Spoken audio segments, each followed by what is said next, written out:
Hello everyone, welcome to regionals engineers academy. तो चलिए आज हम लोग जेट में किस प्रकार से क्या क्या पढ़ना है, टेक्निकल सिलेबस उसके बारे में हम लोग समझेंगे। तो सबसे पहले हम लोग सब्जेक्ट लेते हैं इलेक्ट्रॉनिक्स इंजीनियरिंग। तो अगर हम लोग बात करें तो इलेक्ट्रॉनिक्स मतलब basic electronics engineering. Basic electronics engineering का बात किया जाए तो ये किस किस ब्रांच के लिए इंपॉर्टेंट है। तो सबसे पहले इसको अगर बात किया जाए तो ये हमारे लिए पहला कि इलेक्ट्रिकल इंजीनियरिंग के लिए, second electronics and communication engineering के लिए, और थर्ड बात किया जाए तो इंस्ट्रूमेंटेशन इंजीनियरिंग के लिए। ये तीनों के लिए मेरे को बेसिक इलेक्ट्रॉनिक्स इंजीनियरिंग इंपॉर्टेंट है। तो अगर इसका सिलेबस हम लोग देखें, इस सिलेबस में बात किया जाए तो पहला दिख रहा है सेमीकंडक्टर फिजिक्स, दूसरा PN junction diode, third rectifier and filter, चौथा चैप्टर देखेंगे ट्रांजिस्टर। ट्रांजिस्टर में बीजेटी, यूजेटी, फेट, मोस्फेट सब इसी में देखेंगे। चौथा हम लोग देखते हैं बाबू रेगुलेटेड पावर सप्लाई, और फिफ्थ स्मॉल सिग्नल एम्पलीफायर। तो हम लोग सबसे ज्यादा इंपॉर्टेंट बात किया जाए जी तो हमारे को दिखेगा ये सेमीकंडक्टर फिजिक्स। इससे बहुत ज्यादा question as a electrical engineer बात किया जाए तो हम लोग इलेक्ट्रिकल को तो बहुत ज्यादा क्वेश्चन पूछा जाता है। इलेक्ट्रिकल को ये semiconductor physics, PN junction diode, rectifier, filter and transistor, ये चार चैप्टर से बहुत ज्यादा क्वेश्चन पूछा जाता है। या फिर बात किया जाए कि इलेक्ट्रॉनिक्स का क्वेश्चन इन इलेक्ट्रिकल इंजीनियरिंग जितना भी पूछा जाता है वो सारे क्वेश्चन यही चार चैप्टर में रहता है। और ये चार चैप्टर का या पूरा इलेक्ट्रॉनिक्स का बेसिक्स यही सेमीकंडक्टर फिजिक्स डिसाइड करता है। अगर तुम सेमीकंडक्टर फिजिक्स को बहुत अच्छा से पढ़ते हो तो ए वाला पार्ट ऑटोमेटिक अच्छा हो जाएगा। तो सबसे पहले हम लोग पहला चैप्टर पढ़ेंगे बाबू सेमीकंडक्टर फिजिक्स। तो देखते हैं सेमीकंडक्टर फिजिक्स में क्या होता है। तो सबसे पहले हम लोग बता देना चाहते हैं, सबसे पहले हम लोग सेमीकंडक्टर फिजिक्स में अगर बात किया जाए, सेमीकंडक्टर में हम लोग को बात किया जाए तो ये हमारा चैप्टर 1 हो जाएगा सेमीकंडक्टर फिजिक्स। तो हम लोग इतना भी डेप्थ में नहीं पढ़ेंगे कि सेमीकंडक्टर फिजिक्स में हम लोग ऑफलाइन क्लास में पढ़ाते तो 30-30 घंटा सिर्फ सेमीकंडक्टर फिजिक्स को पढ़ाते रह जाते। हम लोग इतना थ्योरी को टच करेंगे कि ऑब्जेक्टिव बनाने के लिए मेरा काम बन जाए। मतलब शॉर्ट नोट्स की तरह हम लोग थ्योरी पढ़ेंगे, थ्योरी नहीं पूरा डेप्थ में पढ़ेंगे। इतना पढ़ेंगे कि सफिशियंट हो कि क्वेश्चन मेरा बन जाए। समझ रहे, हर एक इंपॉर्टेंट पॉइंट को टच किया जाएगा। तो chapter 1 semiconductor physics. Semiconductor physics में अगर समझना है, सबसे पहले इसको हम लोग समझते हैं एटॉमिक स्ट्रक्चर से। तो एटॉमिक स्ट्रक्चर को समझने के लिए हम लोग सबसे पहले एक एटम एज्यूम कर लेते हैं। मान लेते हैं हम लोग सोडियम एटम, एक सोडियम एटम, सोडियम का एटॉमिक नंबर कितना हो जाता है? 11। सोडियम का एटॉमिक नंबर 11। इसका जब इलेक्ट्रॉनिक्स कॉन्फ़िगरेशन करोगे, ये हमारा हो जाएगा 281। जब इसको इलेक्ट्रॉनिक्स कॉन्फ़िगरेशन में दिखाओगे तो कुछ ऐसा बनेगा। तो हम लोग जब बोर्स एटॉमिक मॉडल पढ़ेंगे, जो बोर्स एटॉमिक मॉडल में हम लोग को पता चलता है कि हमारे को कोई भी एक एटम का सेंटर पार्ट होता है। सेंटर पार्ट में मेरा प्रोटॉन एंड न्यूट्रॉन होता है। प्रोटॉन का चार्ज पॉजिटिवली चार्ज होता है, न्यूट्रॉन का चार्ज नील होता है, मतलब उदासीन होता है, कोई चार्ज ही नहीं होता है। इसलिए हम लोग क्या बताते हैं बाबू, ये वाला सेंटर वाला पार्ट हमारे लिए क्या हो गया? इस सेंटर वाला पार्ट को हम लोग बोल देंगे न्यूक्लियस। न्यूक्लियस का चार्ज क्या हो जाता है बाबू? पॉजिटिव। न्यूक्लियस का चार्ज क्या हो जाएगा? पॉजिटिव। अगर बात की जाए, ठीक है, उसके आउटर मोस्ट ऑर्बिट में, सब ऑर्बिट हो गया। ये पहला ऑर्बिट, ये हमारा हो गया फर्स्ट ऑर्बिट,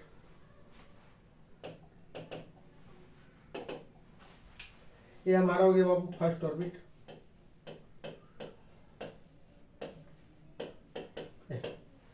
न्यूक्लियस का पहला भाग, ये मेरा हो जाएगा सेकेंड ऑर्बिट।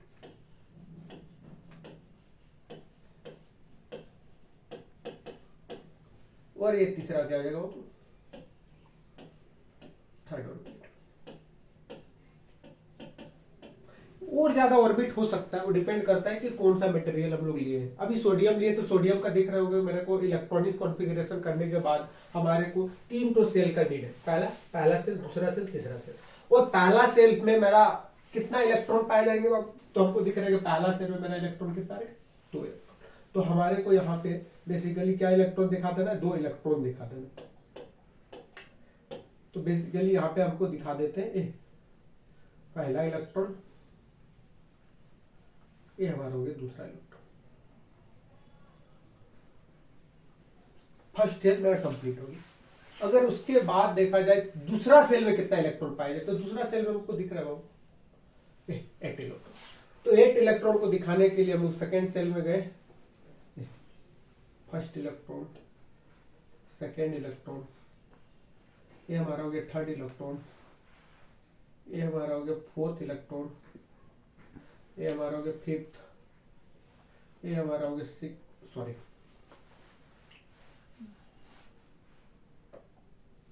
हमारा ये 6 इसमें होगा ना 6, ये हमारा हो गया 7, ये हमारा हो गया 8 इलेक्ट्रॉन। ठीक, सेकेंड ऑर्बिट का पूरा कंप्लीट हो गया 8 इलेक्ट्रॉन से। अब थर्ड ऑर्बिट में देखोगे ध्यान से बाबू, तो कितना हो जाएगा 1 इलेक्ट्रॉन। तो 1 इलेक्ट्रॉन रैंडम कहीं भी हम दिखा देते, बट वो थर्ड ऑर्बिट में होगा कहीं भी। चलो ठीक है, इसी को बोलते हैं बोर्स एटॉमिक मॉडल। इस सब के बारे की बोर्स एक साइंटिस्ट था, नील्स बोर करके एक साइंटिस्ट था, वो बताया था कि मेरा सेंटर वाला पार्ट न्यूक्लियस होगा जहां पे प्रोटॉन न्यूट्रॉन पाया जा सके, उसके चारों ओर इलेक्ट्रॉन रिवॉल्व करेगा, डिफरेंट डिफरेंट ऑर्बिट में रिवॉल्व करेगा। उस ऑर्बिट का बात किया जाए तो ऑर्बिट का नाम क्या क्या है बाबू, हमारे को ऑर्बिट के बारे में बात करना चाहिए तो ऑर्बिट को हम लोग बोल सकते हो सेल। इसी सेल को अगर बोलना है बाबू, तो इसी सेल को हम लोग बोलते हैं एनर्जी लेवल। इसी को क्या बोलते हैं बाबू, एनर्जी लेवल। इलेक्ट्रॉनिक्स में ये बहुत सारा यूज होगा, एनर्जी लेवल, एनर्जी लेवल। तो इस एनर्जी लेवल को नामांकन किया गया बाबू। तो पहला जो फर्स्ट ऑर्बिट है उसको हम लोग के सेल से नाम दे देते हैं, दूसरा को एल सेल से नाम दे देते हैं, वो अल्फाबेट के बाद एल, तीसरा को क्या बोलते हैं हम, एम। अगर ये चौथा सेल रहता तो के एल एम एन हो जाता, पांचवा सेल रहता तो ओ हो जाता। तो बट जितना भी हम लोग एटम लेते हैं, ये 4-5 सेल में सब कंप्लीट हो जाता है। अगर इस सेल के बारे में और बात किया जाए बाबू, तो बोर्स के लिए, बोर्स तो बहुत चीज बताया था, इसके डिस्क्रीट फंक्शन के बारे में बताया था, लेकिन हमको इलेक्ट्रॉनिक्स इंजीनियरिंग पढ़ने के लिए उतना ज्यादा डेप्थ में नहीं जाना। हम लोग को क्या जानना है उसके बारे में हम लोग बात करते हैं। हम लोग इसमें जानना क्या है वो देखते हैं। हम लोग जानना है बाबू कि फर्स्ट सेल में मान लीजिए एनर्जी यहां पे है, फर्स्ट सेल में हमको, अगर फर्स्ट सेल में एनर्जी मेरे को पाया गया E1, सेकेंड सेल में मेरे को एनर्जी मिला बाबू E2, थर्ड सेल में मेरे को एनर्जी जो मिल रहा होगा, थर्ड सेल में मेरे को एनर्जी जो मिल रहा होगा बाबू, ये मान लीजिए E3। तो बोर्स बताया था सबसे ज्यादा important as a electronics engineer को जानने के लिए हमको सबसे ज्यादा इंपॉर्टेंट है कि हमारे को बोर्स बताया था कि ये जितना भी सेल है, इस सब जितना भी सेल है, इस सेल में जो एनर्जी होगा डिफरेंट होगा। मतलब सेल 1 में कुछ अलग एनर्जी लेवल होगा, सेल 2 में कुछ अलग एनर्जी लेवल होगा, सेल 3 में कुछ अलग एनर्जी लेवल होगा। डिफरेंट ऑर्बिट का एनर्जी डिफरेंट होगा। और जैसे ही, ध्यान से सुनो, हम क्या बोल रहे हैं कि अगर सेंटर से जैसे ही दूर भागना स्टार्ट करेंगे, मेरा एनर्जी लेवल बढ़ना स्टार्ट हो जाएगा। मतलब सेंटर से सबसे पहले भागे तो बाबू मेरे को पहला ऑर्बिट दिख रहा है जिसका एनर्जी कितना दिख रहा है E1, दूसरा ऑर्बिट उसके बाद दिख रहा है उसका एनर्जी कितना दिख रहा है E2, तीसरा E3। मतलब इसका मतलब क्या हुआ कि पहला जो एनर्जी E1 है वो सेंटर का नजदीक है, ये एनर्जी सेंटर से जैसे सबसे दूर में कौन सा एनर्जी E3। तो सेंटर से जैसे जैसे दूर भागोगे एनर्जी मेरा क्या होना स्टार्ट होगा बाबू, बढ़ना स्टार्ट होगा। इसका मतलब ये हुआ कि एनर्जी जो होगा वो E3 सबसे ज्यादा होगा E2 से, E2 ज्यादा होगा E1 से। इसका मतलब ये हुआ बाबू कि as we move away from the nucleus then energy starts increasing in orbit. Orbit में एनर्जी बढ़ना स्टार्ट हो जाएगा। ये बहुत ज्यादा इंपॉर्टेंट इलेक्ट्रॉनिक्स इंजीनियरिंग में। हमारे ख्याल से ये एटॉमिक मॉडल, एटॉमिक स्ट्रक्चर पढ़ने का मेन उद्देश्य मेरा यही था कि हमको पता होना चाहिए कि कोई भी न्यूक्लियस से, न्यूक्लियस का सेंटर से या न्यूक्लियस से जैसे ही कोई एटम का न्यूक्लियस से दूर भागोगे हमारा एनर्जी बढ़ना स्टार्ट होगा। मतलब एनर्जी ए इस ऑर्बिट का सबसे ज्यादा, अगर चौथा रहता उसका एनर्जी सबसे ज्यादा, अगर पांचवा रहता तो और ज्यादा एनर्जी होता। सेंटर से दूर भागोगे एनर्जी में क्या होगा, बढ़ेगा। तो इस चीज को समझने के लिए और थोड़ा अगर हम लोग देखें बाबू, इसको ध्यान से देखें, ध्यान से। ये हमारा हो गया मान लीजिए न्यूक्लियस।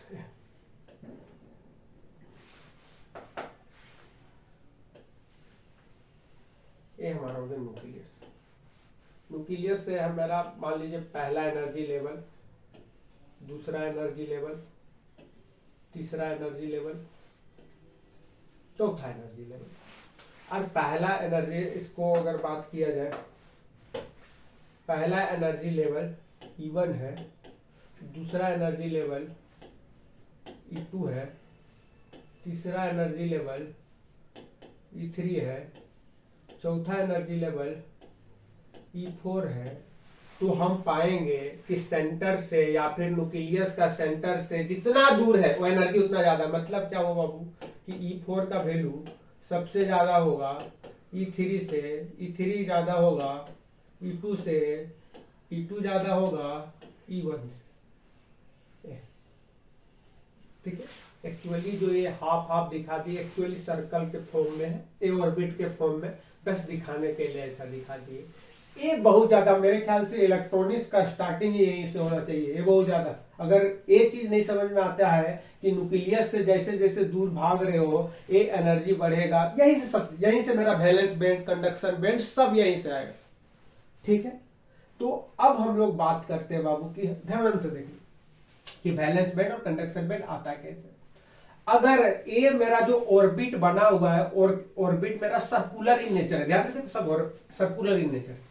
अगर इस ऑर्बिट को हम लोग सीधा सीधा कर दिया जाए, क्या बोले, इस ऑर्बिट को हम सीधा सीधा कर दिया जाए तो कैसा बनेगा। पहला,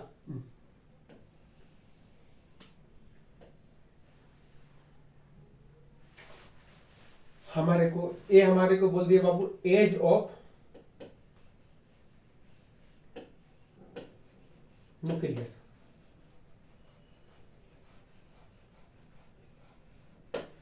एज ऑफ न्यूक्लियस, इसका मतलब क्या हुआ कि हमारा न्यूक्लियस का एज यहां पे है, ए पार्ट, ए पार्ट। इसके बाद देखें तो पहला एनर्जी लेवल मेरे को दिखा हुआ,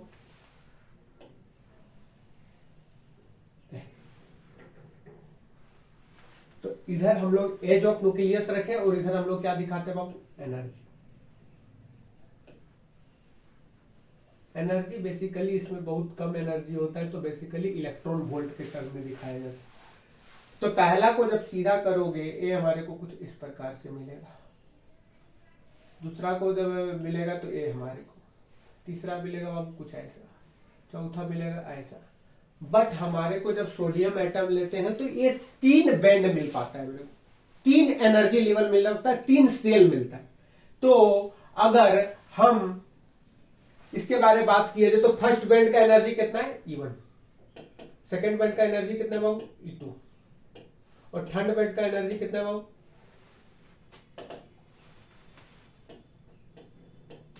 E3, चौथा का एनर्जी कितना है बाबू। इसमें सबसे ज्यादा एनर्जी का, हाँ, सेंटर से जितना दूर भागोगे एनर्जी बढ़ेगा। सबसे कम है कौन, E1, सबसे ज्यादा E4। अब ध्यान से देखते हैं सोडियम एटम, सोडियम एटम देखो, पहला सेल में कितना इलेक्ट्रॉन था, ये ध्यान से देखो, 2 इलेक्ट्रॉन। तो ये पहला सेल में 2 इलेक्ट्रॉन बन देता।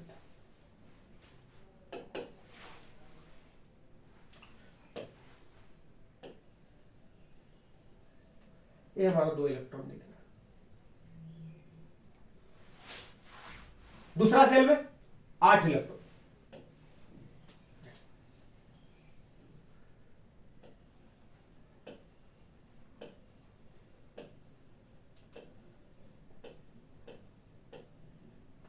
एक दो तीन चार पांच छह सात आठ इलेक्ट्रॉन।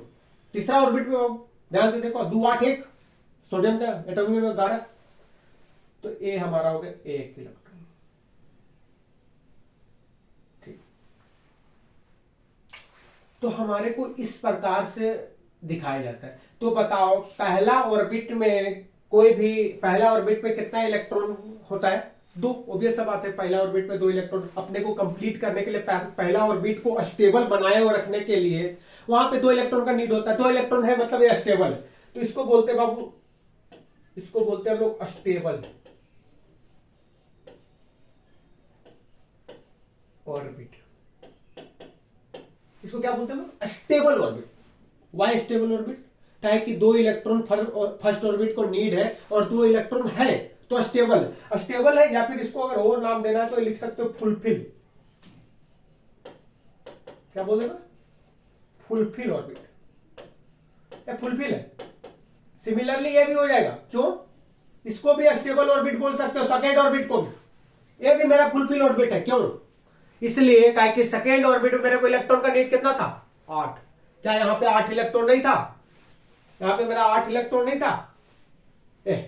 सेकेंड ऑर्बिट में मेरा 8 इलेक्ट्रॉन था।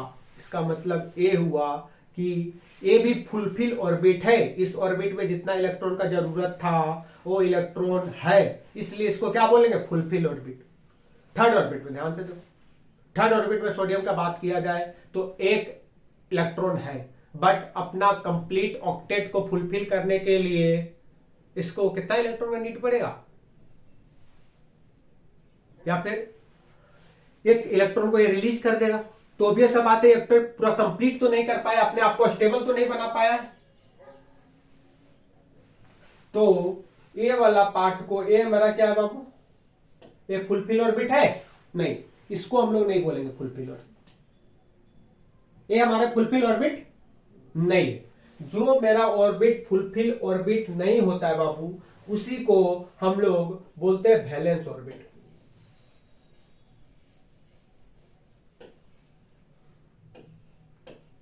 इसी को क्या बोलते हैं बाबू? Valence orbit. वैलेंस ऑर्बिट या फिर इसको अनस्टेबल ऑर्बिट भी बोला जाता है।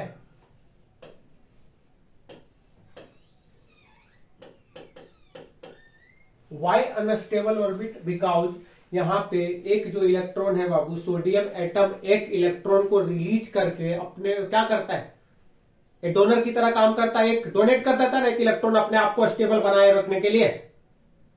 तो इसको हम लोग बोल सकते हैं वैलेंस ऑर्बिट या फिर अनस्टेबल ऑर्बिट, ताकि 1 इलेक्ट्रॉन रिलीज करेगा। अभी जब तक रिलीज नहीं किया तो अपने आप को स्टेबल नहीं बनाया। 1 इलेक्ट्रॉन रिलीज करके अपने आप को स्टेबल बनाता है सोडियम एटम, इसलिए इसको बोला जाता है बाबू अनस्टेबल ऑर्बिट या फिर वैलेंस ऑर्बिट। ये 3 ऑर्बिट पाया जाता है, 3 ऑर्बिट बेसिकली देखा जाता है। तो हमारे को ऑर्बिट का बात किया जाए तो इस प्रकार से बनता है। और एक ऑर्बिट, जब 3 ऑर्बिट मेरा इलेक्ट्रॉन कंप्लीट हो गया, उसके आउटर मोस्ट ऑर्बिट एक और ऑर्बिट पाया जाता है। उस ऑर्बिट का नाम हम लोग देते हैं बाबू इम्पटी ऑर्बिट। उसको हम लोग क्या बोलते हैं? Empty orbit. नाम से ही पता चला, इम्पटी मतलब खाली ऑर्बिट, मतलब वहां पे कोई भी इलेक्ट्रॉन नहीं पाया जाता। वो भी ऐसा बात है, 11 इलेक्ट्रॉन था, 2 पहला ले लिया ऑर्बिट, दूसरा ले लिया 8, तीसरा ले लिया 1, तो चौथा को क्या मिलेगा? चौथा में कुछ नहीं मिलेगा। उसी को बोलते हैं इम्पटी ऑर्बिट। और अगर टेक्निकली और अच्छा से बात किया जाए तो इम्पटी ऑर्बिट को हम लोग बोलते हैं बाबू कंडक्शन ऑर्बिट। कंडक्शन ऑर्बिट,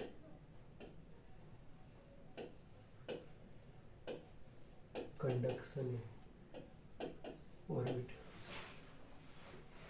ये 4 प्रकार से ऑर्बिट होता है। तो अगर बोला जाए कि बताओ कौन सा ऑर्बिट में सबसे ज्यादा एनर्जी पाया जाता है, तो ऑब्वियस सा बात करोगे कि सर जो मेरा सेंटर, न्यूक्लियस का जो सेंटर है एज से जितना दूर में ऑर्बिट होगा उसका एनर्जी सबसे ज्यादा होगा। मतलब हमारे को कंडक्शन ऑर्बिट में सबसे ज्यादा एनर्जी पाया जाएगा। सबसे कम का बात किया जाएगा तो ऐसा सर जो मेरा एज ऑफ न्यूक्लियस का नजदीक में हो, मतलब है ऑर्बिट 1 फुलफिल ऑर्बिट है, वो स्टेबल है, फुलफिल है, स्टेबल है। तो हमारे को जैसा ही बात किया जाए बाबू स्टेबल ऑर्बिट फुलफिल ऑर्बिट का, तो ध्यान से देखो ये दोनों ऑर्बिट को। हमारे को जब भी हम एनर्जी बैंड डायग्राम अभी हम लोग पढ़ने वाले हैं, तो एनर्जी बैंड डायग्राम में ये दोनों ऑर्बिट को नहीं दिखाया जाता। अगर ये दोनों ऑर्बिट को नेग्लेक्ट कर दिया जाए कुछ देर के लिए, तो हमारा क्या बन जाएगा, एक बन जाएगा वैलेंस ऑर्बिट और एक बन जाएगा क्या बाबू, कंडक्शन ऑर्बिट। और यही चीज दिखाया जाता है। ये क्यों नहीं दिखाया जाता? इसलिए नहीं दिखाया जाता बाबू कि हमारे को, हम लोग को पता है आगे चल के वैलेंस बैंड से कंडक्शन बैंड में मेरा इलेक्ट्रॉन का जंपिंग प्रोसेस होने वाला है। बट इलेक्ट्रॉन का जंपिंग प्रोसेस ये मेरा फुलफिल बैंड से कभी नहीं होता है। कभी सुने हो कि इस ऑर्बिट से इलेक्ट्रॉन यहां से वहां जंप कर रहा है, यहां से वहां जंप कर रहा है? ये इलेक्ट्रॉन यहां से कभी जंप नहीं करता। ये इलेक्ट्रॉन मेरा कंडक्शन बैंड में कभी नहीं जंप करेगा। फुलफिल ऑर्बिट है, वो स्टेबल है, बैठा हुआ रहता है। वो इलेक्ट्रॉन कभी भी इधर जंपिंग प्रोसेस में भाग नहीं लेता है। इसलिए इसको फुलफिल ऑर्बिट बोलते हैं, स्टेबल ऑर्बिट बोलते हैं। इसलिए इसको कभी दिखाया भी नहीं जाता। मतलब करंट कंडक्शन के लिए ये दोनों ऑर्बिट रिस्पॉन्सिबल नहीं होता, इसलिए ऑर्बिट को नहीं दिखाया जाता है। अगर इस दोनों ऑर्बिट को डिस्कार्ड कर दिया जाए बाबू तो कैसा बनेगा डायग्राम? इस दोनों ऑर्बिट को देखो डिस्कार्ड करते हो तो ध्यान से सुनना। हम लोग बताते हैं कि क्यों बन रहा है, मैकेनिज्म ऑफ बोर्ड डायग्राम जो बन रहा है। अब हम लोग बात करते हैं।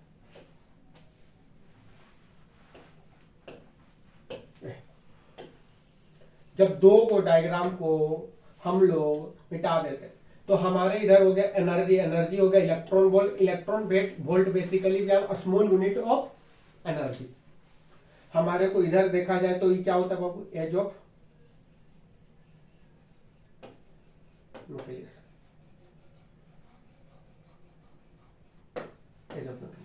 सबको ये पता ही नहीं। अगर इसका जब भी एनर्जी बैंड डायग्राम कोई बनाता है तो सबसे पहले क्या करता है, मस्ट टाइप से यहाँ पे हाँ इलेक्ट्रॉन वोल्ट लिखता है, एनर्जी लिखता है, बट यहाँ पे कुछ बस एक्सिस दिखा देता है। यहाँ पे क्या है, कुछ नहीं। मतलब क्या पता ना, आप भी बताना, वीडियो देख रहे हो तो आपको पता हो ये चीज में क्या होता था। पहले क्या आइडिया था कि हमारा एज ऑफ न्यूक्लियस है और बेसिकली जो दो बैंड को जब इसमें मिटा दोगे बाबू, फुलफिल बैंड को नहीं दिखाओगे, तो ये डायग्राम कैसे बनेगा? दो बैंड बच जाएगा। दो बैंड कौन सा बच जाएगा? सबसे ऊपर वाला एक इम्पटी बैंड और दूसरा क्या हो है हमारा बच जाएगा इम्पटी बैंड।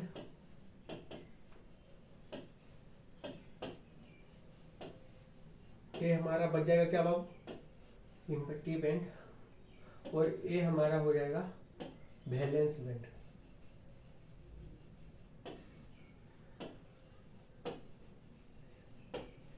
इस इम्पटी बैंड को हम लोग बोल सकते हैं कंडक्शन बैंड।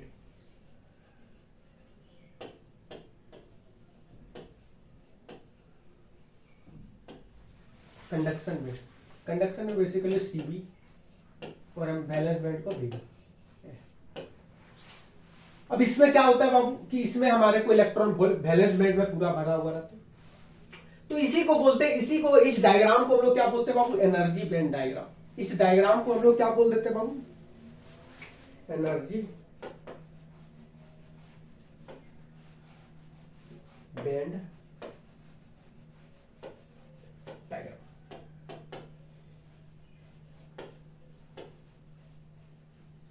तो डायरेक्ट हम लोग क्या करता है, कोई भी किताब उठाओगे, कहीं भी दिखाओगे, जितना भी तुम लोग भी बहुत जन को आइडिया होगा एनर्जी बैंड डायग्राम डायरेक्ट दिखाया जाता है। कहां से आया कोई पता नहीं, कुछ पता नहीं। यहाँ पे क्या है, बस एक लाइन खींच देना है, एक्सिस बना देना एक्स एक्सिस की तरह। हाँ, यहाँ पे क्या है कुछ मतलब नहीं, लेकिन यहाँ पे एनर्जी ये सबको पता है। वैलेंस बैंड कंडक्शन बैंड करते रहो, इसको एकदम इंपॉर्टेंट। 7 स्टार मतलब ध्वनि स्टार। 7 स्टार। ध्वनि कितना इंपोर्टेंट है पता ना। तो हमारे 7 स्टार इज ऑफ न्यूक्लियस, मतलब न्यूक्लियस के एज है बाबू। आज बहुत इंपोर्टेंट है, किसको किसको आइडिया था कमेंट करके बताना कि ये एज ऑफ न्यूक्लियस है, समझा।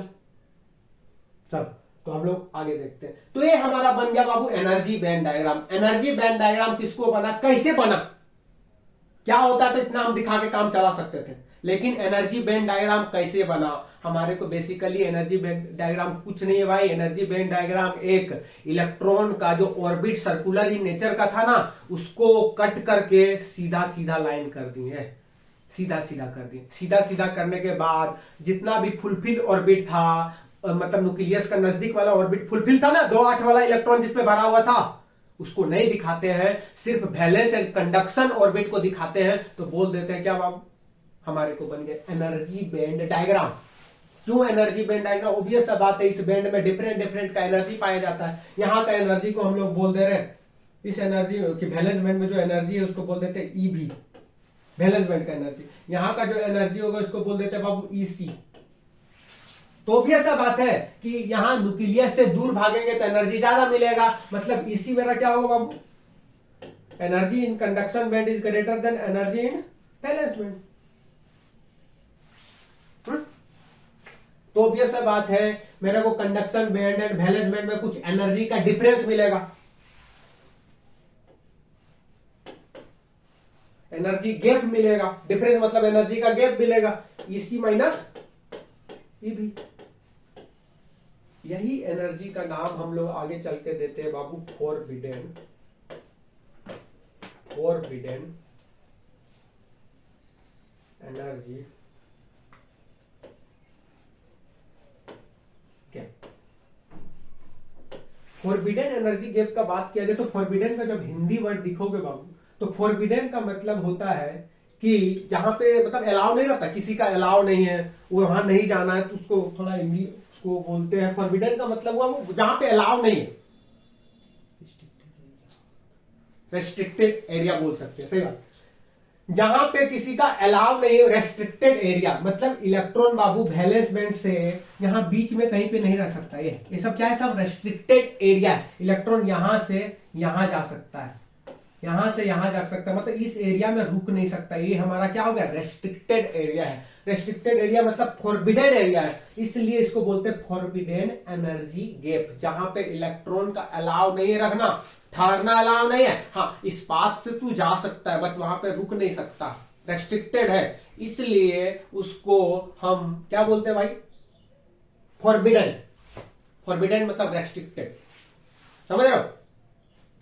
तो ये हमारा पता चला, अब लोग आशा है कि तुम लोगों को पता चला होगा valence band and conduction band कैसे बनता है, history behind valence band and conduction band. तो ये ज्यादा इंपॉर्टेंट है। हम लोग चाहते तो हम लोग इलेक्ट्रॉनिक्स को यहां से स्टार्ट कर सकते थे, लेकिन हमको थोड़ा पता होना चाहिए रीजनिंग की वैलेंस बैंड कंडक्शन बैंड क्या है। Valence band conduction band basically कुछ नहीं है, वो ऑर्बिट का सेल है, ऑर्बिट का सेल है। कौन वाला, फुलफिल वाला नहीं, जो आउटर में सब पाया जाता है, जो फुलफिल नहीं है, समझ रहे हो, जो अनस्टेबल है, मतलब वैलेंस ऑर्बिट, और उसके आउटर मोस्ट ऑर्बिट जो एक पाया जाता है इम्पटी ऑर्बिट। ये दोनों ऑर्बिट को हम लोग बोलते हैं क्या, एनर्जी बैंड डायग्राम, समझ रहे हो। तो चलो आगे देखते हैं।